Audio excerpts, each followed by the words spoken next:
cineinc.com।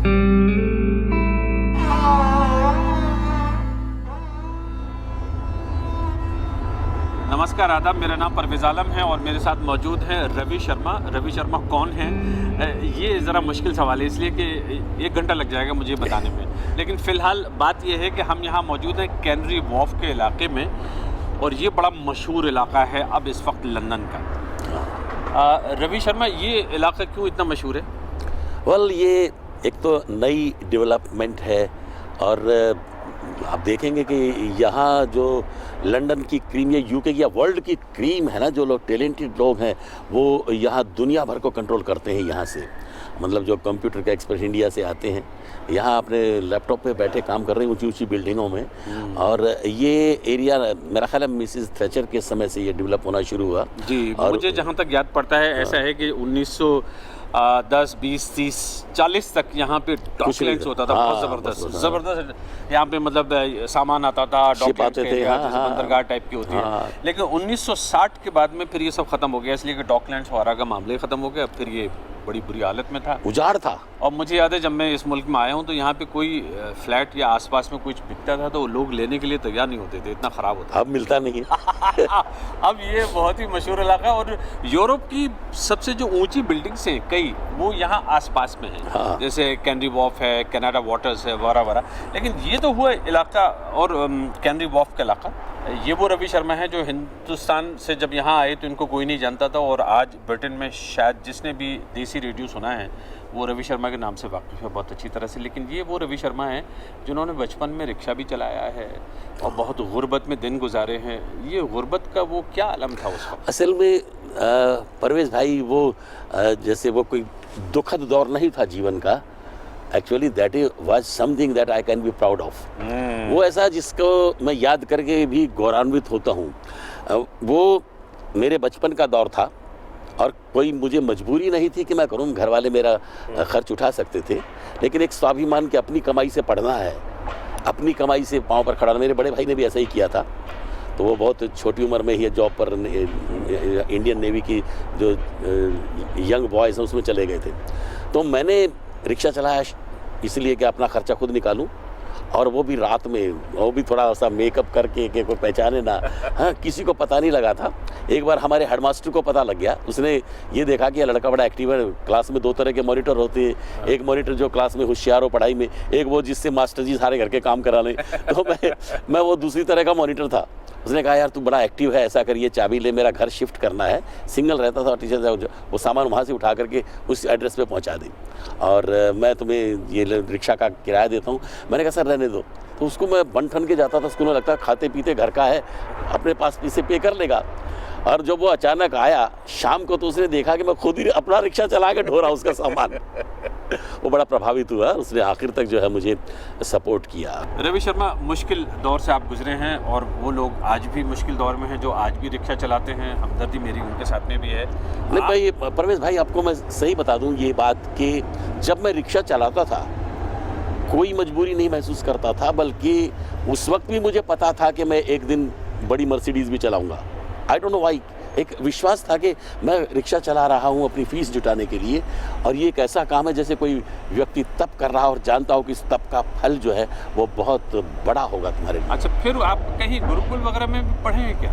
मैं गुरुजी के आश्रम में रहता था, तो वहाँ जो मेरी कौन से गुरुजी? आध्यात्मिक शिक्षा जो है स्वामी अमरानंद जी महाराज, अभी 100 बरस के होके पूरे हुए हैं, तो उनका हमारे शहर में आश्रम था। तो शिक्षा आपकी प्रॉपर ऐसी नहीं हुई? नहीं, प्रॉपर हुई है, पर आश्रम में रहते हुए वहाँ से स्कूल जाता था, कॉलेज जाता था, यूनिवर्सिटी वहीं से जाता था, यूनिवर्सिटी तक। और रेडियो में फिर आप कैसे पहुँचे? वो रोहतक में जहाँ से मैं हूँ आकाशवाणी का केंद्र खुला, और वो था भी हमारे आश्रम के बहुत नज़दीक। और उससे पहले मैं स्कूल लेवल पर छोटे मोटे कॉम्पिटिशन्स में पार्टिसिपेट करता था। पार्टिसिपेट शौक भी था और ज़रूरत भी थी कि कैश प्राइजेस मिलते थे परवेज़ भाई। फर्स्ट प्राइज़ 100 रुपये का, सेकंड प्राइज़ 75 रुपये का और थर्ड प्राइज़ 50 रुपये का। मैं 100 को टारगेट बना के चलता था, बहुत मेहनत करता था कि उसमें क्या होगा कि अगर एक 100 का प्राइज़ आ गया तो मुझे अगले 2 हफ्ते तक रिक्शा नहीं चलाना पड़ेगा, 3 हफ्ते तक रिक्शा नहीं चलाना पड़ेगा। तो मैं 100 का टारगेट बना के चलता था, 50 तो लेके ही उतरता था। ये बड़ी ईमानदारी की बात है कि प्राइज़ सिर्फ पैसे लेने के लिए ये रवि शर्मा मेहनत करता था। मेहनत करते थे। आपने रोहतक में काम किया रेडियो में? जी, आकाशवाणी। और आपकी एक दोस्त हैं, हम उन्होंने मेरे साथ में भी काम किया था, लोचनी अस्थाना। लोचनी अस्थाना रोहतक में थी हमारे साथ, नौकरी करती थी वहाँ पे, प्रेजेंटर थी। और उसके बाद में फिर वो दिल्ली आ गई थी। खैर, और उसके बाद में फिर आप आते हैं लंदन, और लंदन जब आप आते हैं, ये 1980s के आखिर की बात है, मैं यहाँ लंदन में आ गया था, BBC का प्रोड्यूसर हो गया था, और मुझे याद है आपने फिर मुझसे भी संपर्क किया जी, और रेडियो के प्रोग्राम आपने हमारे BBC के साथ में किए। हाँ, मैं पहले आप आए थे तो मेरा ख्याल है कि अपनी अचला जी से और उनसे वो थी ना मिसेस रजनी कौल जी के साथ कुछ समय काम किया। फिर सडनली वो रिटायर हो रही थी, आपने टेक ओवर किया, फिर आपके साथ काम करने का बड़ा मज़ा आया। असल में परवेज़ भाई BBC से बहुत सीखा है।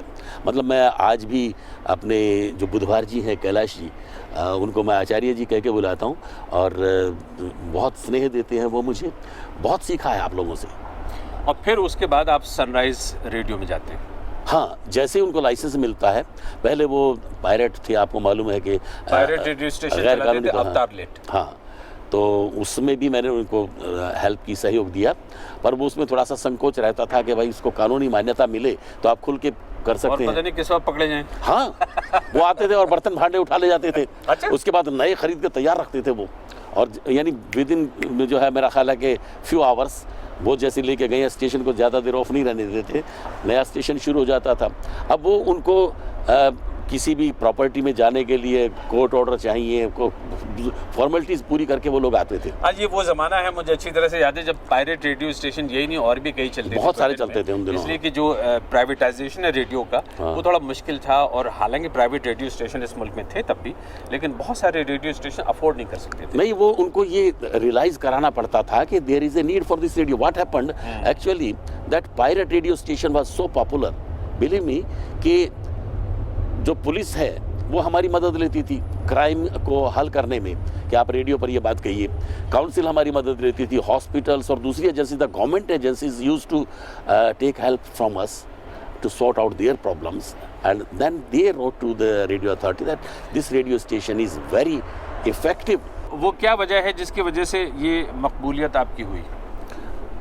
कई बातें थी उस समय। एक तो यहाँ ज़्यादा रेडियो नहीं थे, और लोग अपने वतन से कटने के बाद जुड़ने के लिए तड़प रहे थे। अब तो ऐसा लगता है कि विश्व बहुत छोटा हो गया है। हाँ। ये वो ज़माना था जिसमें कि हिंदी फिल्में नज़र नहीं आती थी, टीवी कोई ऐसे नहीं होते थे, जो देसी टीवी, सैटेलाइट टीवी इंडिया में चलते हैं, वो कोई नहीं आता था यहाँ पे। हाँ, और BBC मेरा ख्याल 1 आध घंटे का कोई हिंदी प्रोग्राम करता था, तो उस पर सब लोग सुनते थे। उस ज़माने में लोग अपनी भाषा हिंदी उर्दू सुनने के लिए तरस जाते थे। हाँ, बिल्कुल बिल्कुल। और वहाँ रवि शर्मा ने आके फिल अप द ब्लैंक्स, खाली जगह में और रिक्त स्थानों की पूर्ति एकदम बहुत पॉपुलैरिटी मिली।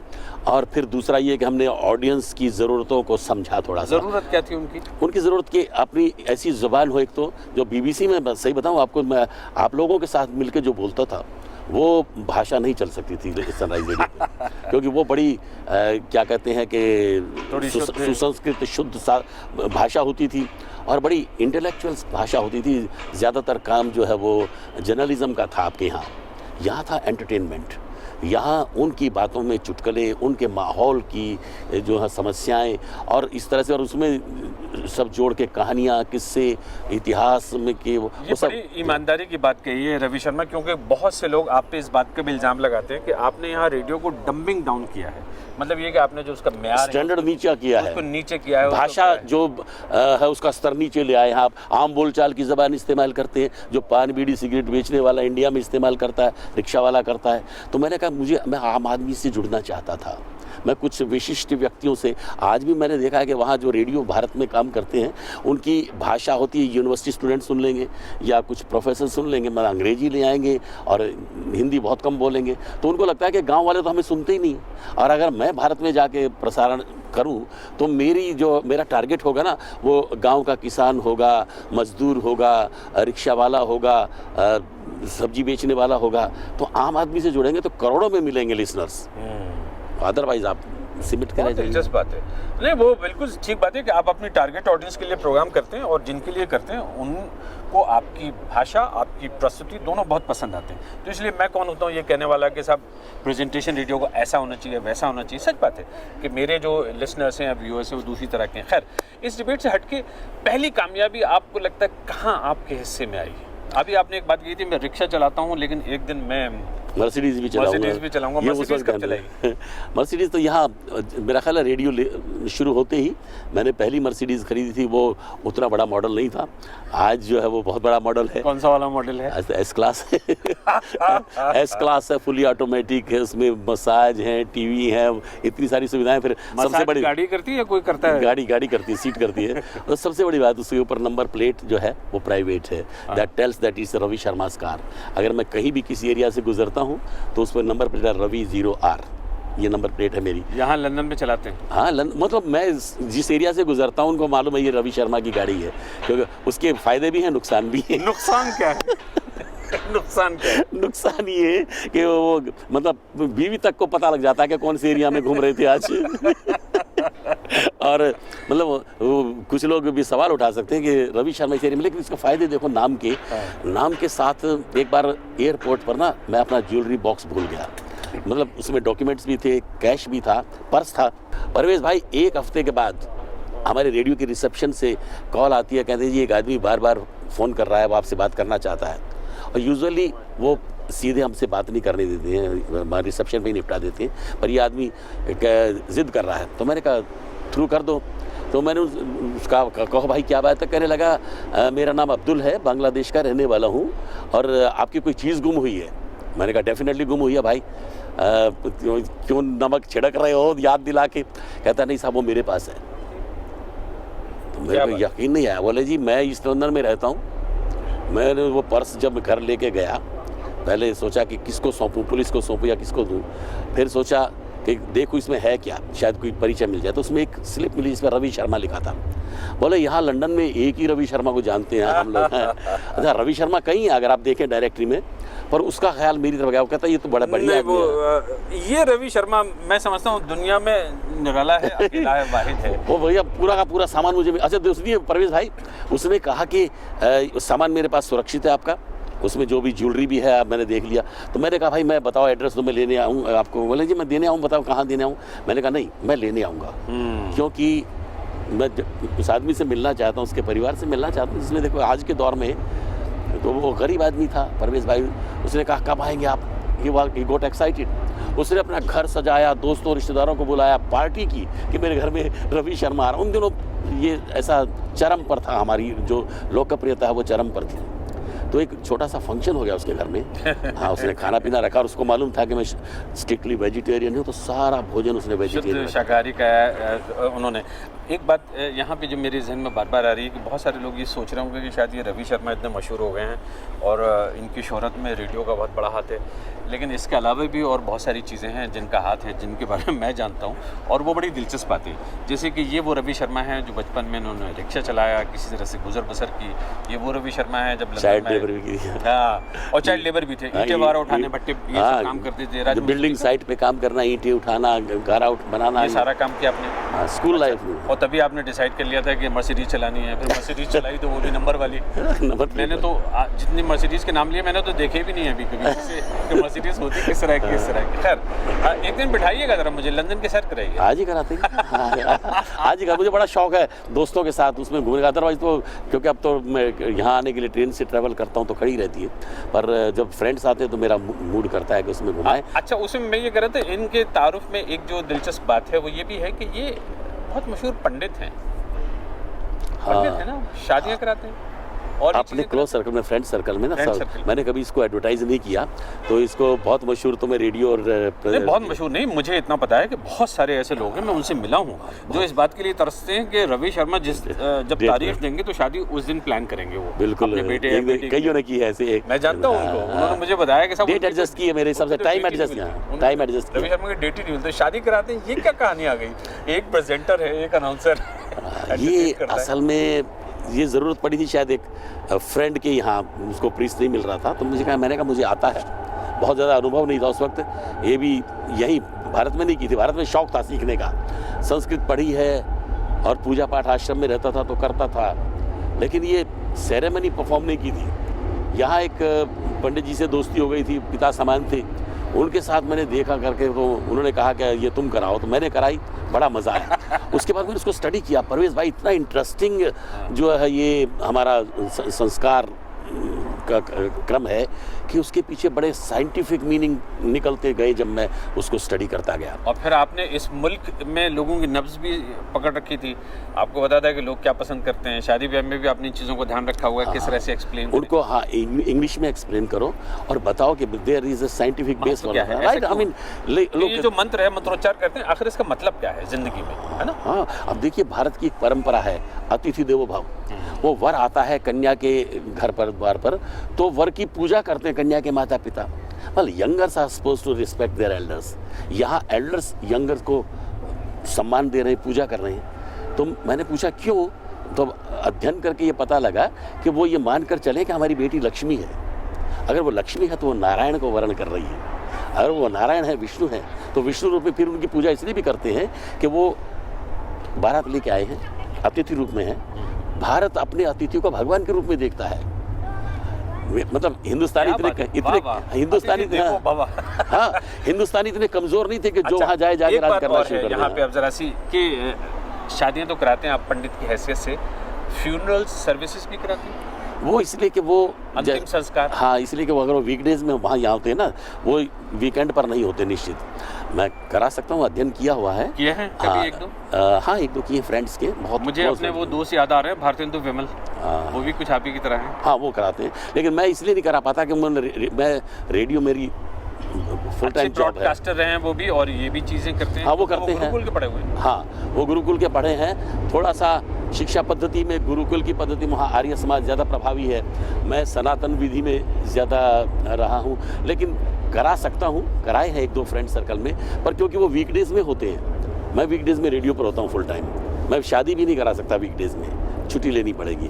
तो एक दो ऐसे फ्रेंड्स थे जो आकस्मिक निधन हो गया उनका, और ऐसे में मुझे छुट्टी लेकर के जाना पड़ा। पर माता की भेंटें आपने की हैं? मैंने वो लिखी हुई हैं, बहुत पॉपुलर हुई हैं। हाँ। मुझे देखिए कैसी कैसी बातें पता है रवि, माता की भेंटें जो लिखी हैं, क्योंकि माता की भेंटों के हवाले से गीत लिखे, विरह गीत। अभी एक विरह गीत लिखा मैंने श्री कृष्ण के बारे में, गोपियाँ शिकायत कर रही हैं। तो सुना दें यार, मौका बहुत अच्छा है।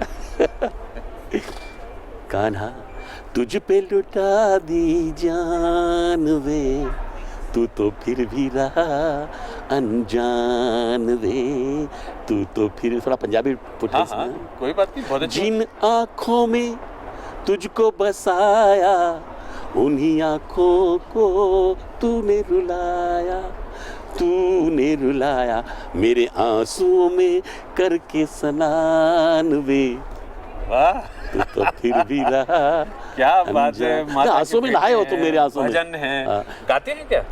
मैं हारमोनियम भी बजा लेता हूँ, तबला भी बजा लेता हूँ। अच्छा, ये और ये बाकायदगी से आप जो माता की भेंटें होती हैं, जब मौका आता है तो नवरात्रि या उससे पहले आगे पीछे करते हैं? समय हो तो, क्योंकि आप देखिए कि जीवन इतना व्यस्त है, रेडियो, स्टेज शोज, फिर कभी शादी ब्याह, दोस्तों के यहाँ सत्संग, भजन, कीर्तन, समय हो तो फिर मैं ज़रूर, गाना मेरा पैशन। मेरे घर में हारमोनियम और तबला और ढोलक, तीन चीज़ें मेरे मंदिर में रखी हैं। घर में मंदिर है, एक कमरा, उसमें नियमित पूजा पाठ होता है, परिवार करता है।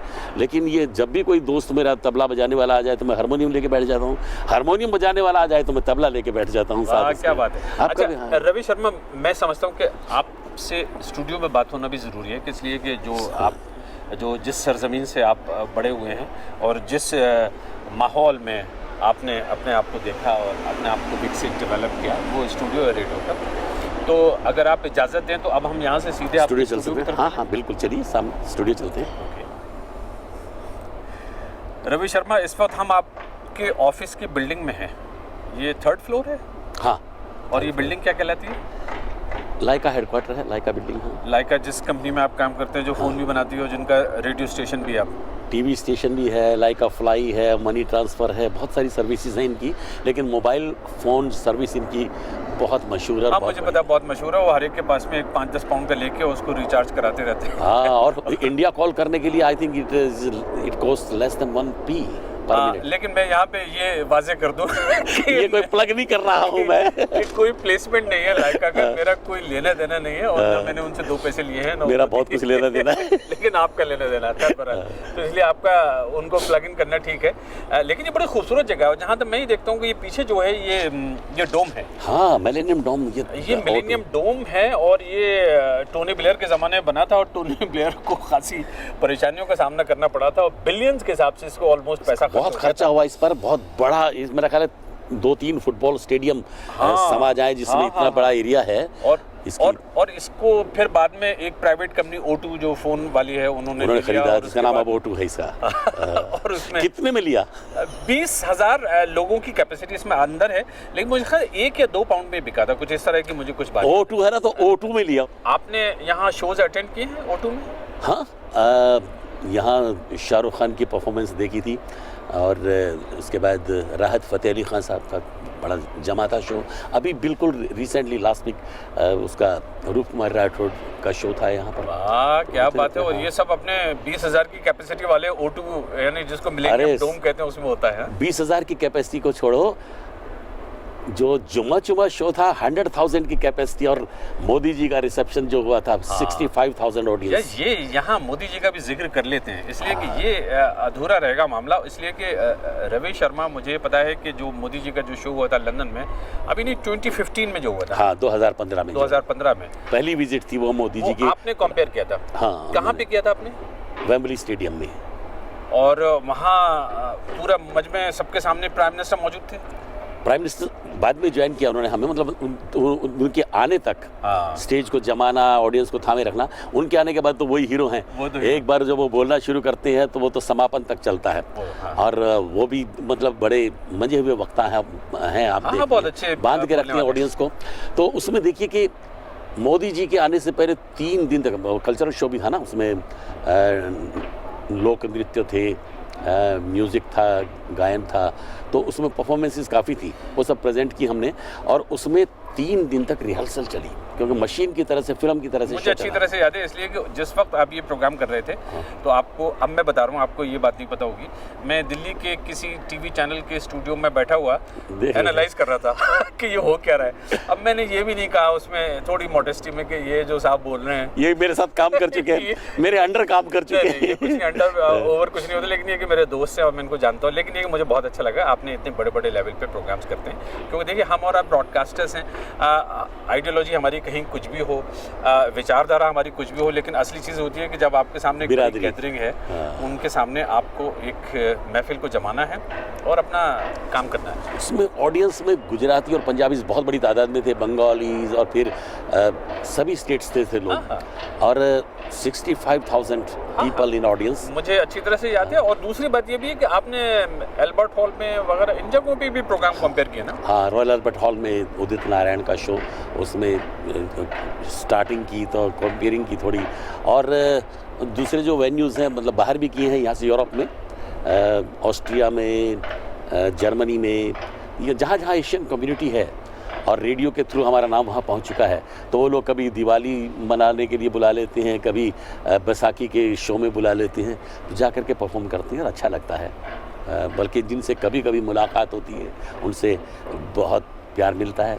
यहाँ साउथ हॉल की गलियों में तो रोज़ मिलते हैं लोगों से, तो वो इतनी वो नहीं होता है, लेकिन अच्छा लगता है। अरे वाह, क्या बात है। ज़रा सा मैं ये चाहता हूँ कि थोड़ा सा इधर भी ज़रा सा देखें कि ये जो मंजर है, हाँ, कि देखिए ये डॉकलैंड्स के डॉकलैंड ट्रेन जा रही है, देखिए, और वो छोटी छोटी यॉट्स हैं वो चल रही हैं, और पीछे तो ऐसा लग रहा है कि रवि शर्मा की अपनी यॉट है। ये क्या नाम है इसका? लेडी ए। हाँ, ये छोटा सा शिप है, ये कई दिन से यहाँ पार्क है, ये हमारे किसी, हो सकता है हमारे चेयरमैन को मालूम नहीं, लेकिन आप देखें कि ये यहीं पार्क है कई दिन से, और इट्स अ ब्यूटीफुल शिप। अरे जबरदस्त मंजर है, लग्जरी है। रवि शर्मा हरियाणा के रहने वाले, और कहाँ, रोहतक में आपने अपना काम शुरू किया, और वो रिक्शा वगैरह कहाँ चलाती थी आप? रोहतक में। अच्छा, रोहतक में? रोहतक में, और वो भी 8वीं क्लास तक जब मैं पढ़ता था तब तक चलाई।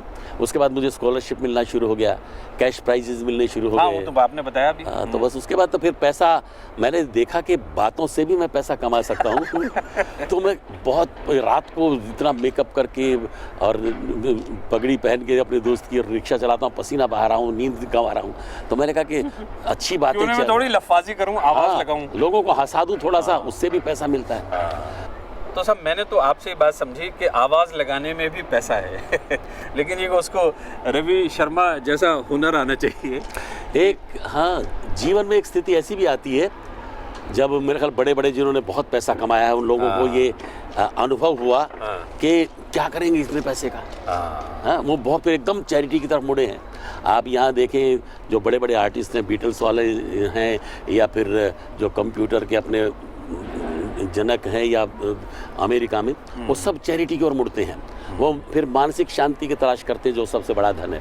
तो वो ये मेरा ख्याल मोड़ हर किसी की जीवन में मैं समझ सकता हूँ। आता एक है। मानसिक शांति पे मुझे कुछ एक दो बातें याद आ रही हैं आपके बारे में, मशहूर हैं, मैंने किसी से सुनी थी कि यहाँ जो भी व्यवस्था है, मतलब हमारी बड़ी शिकायतें रहती हैं और मैं उनमें पेश रहता हूँ एक जर्नलिस्ट की हैसियत से इस सिस्टम को एक्सपोज करने में। ब्रिटेन को भी बहुत बार कि साहब रेसिज्म किस तरह का है यहाँ पे, या किस तरह की जो भी इमिग्रेंट्स के साथ में चीज़ें होती हैं, लेकिन साथ ही साथ कभी कभी हम ये भी भूल जाते हैं कि कुछ चीज़ें बड़ी दिलचस्प और अच्छी भी हैं, और बहुत सारी चीज़ें हैं जो इस मुल्क में अच्छी है, वरना कोई वजह नहीं थी कि आप और हम यहाँ पे रहते, अपना घर बनाते या रहते। आपके साथ में एक वाक़या हुआ था कि कहीं आपको, क्योंकि एक प्रीस्ट, एक पुजारी, एक पंडित की हैसियत से भी जाना जाता है, और कहीं आपके पास में मुझे किसी ने बताया था कि फ़ोन आया कहीं हॉस्पिटल से, वो क्या किस्सा था? वो असल में मेरा ख्याल है कुछ डॉक्टर्स को पता है कि मैं प्रेयर करता हूँ, सत्संग या कॉन्ग्रेगेशंस वगैरह ऑर्गेनाइज करता हूँ।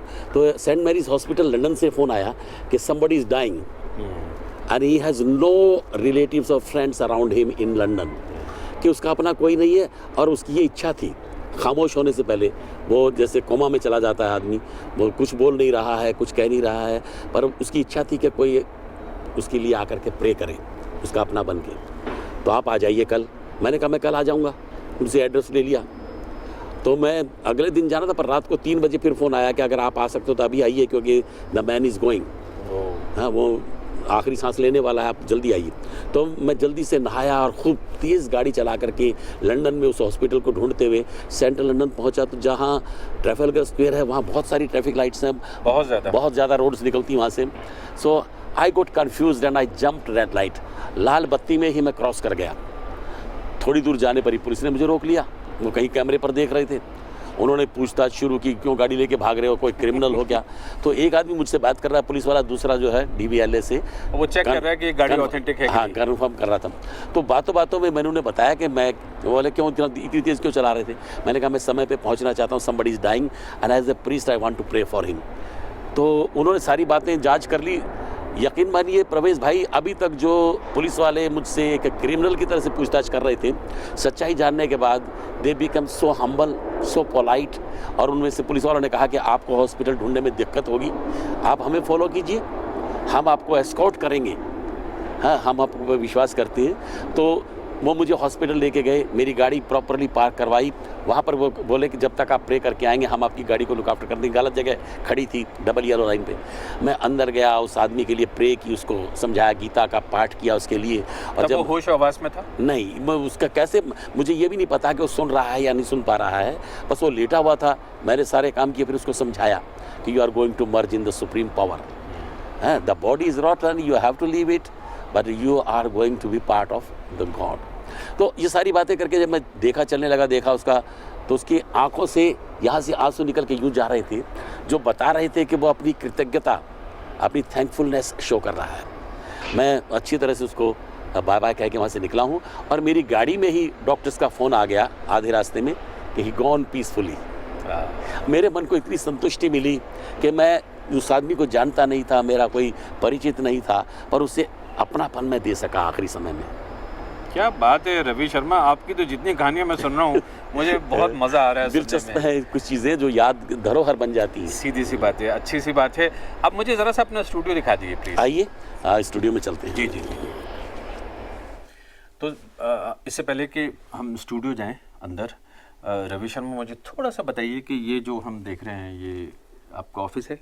हाँ, इसमें मिला जुला स्टाफ, जो सेल्स वाले हैं वो भी इधर बैठते हैं, बैठ करके कमर्शियल सेल करते हैं। यहीं पर टेक्निकल स्टाफ भी है, यहीं पर प्रेजेंटर्स भी बैठ करके अपना प्रोग्राम तैयार करते हैं। मंडे टू फ्राइडे यहाँ रौनक होती है, ये भरा होता है, और वहाँ यहाँ से लेके किचन तक ऐसे ऐसे आप देखेंगे। आपकी कंपनी का टेलीविज़न भी चलता है? हाँ, वो टेलीविज़न का स्टाफ आगे वाला उसमें और दूसरे फ्लोर्स पे है। टीवी है, लाइका फ्लाई है, एयरलाइंस, और जो फिल्में भी बनाते हैं ये लोग, मनी ट्रांसफ़र का काम भी है, लाइका मनी रेमिटर। तो बहुत सारी इनकी सब जो है ना वो कंपनीज़ हैं, शाखाएं हैं। लाइका मोबाइल इज़ मेन। अब इजाजत दें तो मैं आपको वहाँ देखना चाहता हूँ जहाँ आप बैठ के। सबसे ज्यादा बेहतर लगेंगे। आइए आइए आइए, स्वागत है। वो एकदम ये कोई छिपने नेहा। की कोशिश कर रहा है। शर्मा रही है नेहा, शर्मा आ रहे हैं। देखो शर्मा रही है, और ऐसा है ना कि इनको थोड़ा नोटिस देना चाहिए था यार। ऐसे थोड़ी होता है कि एकदम से आपने किसी को फिल्म पे उतारना शुरू कर दिया। और जब आप पता, जब आप बोलती हैं बहुत अच्छी लगती हैं, एकदम मुस्कुरा रही होती हैं, हम देखते हैं रेडियो अच्छा रवि शर्मा, मैं एक बात बताऊं, मुझे मेरे लिए इससे ज्यादा खुशी नहीं हो सकती थी। इस लड़की को, मैं लड़की इसलिए कह रहा हूँ कि ये उसकी वजह है, इस कुर्सी पे बैठ के माइक के सामने देखते हुए, उसकी वजह क्या है कि Neha has been one of my students, और यहाँ लंदन में।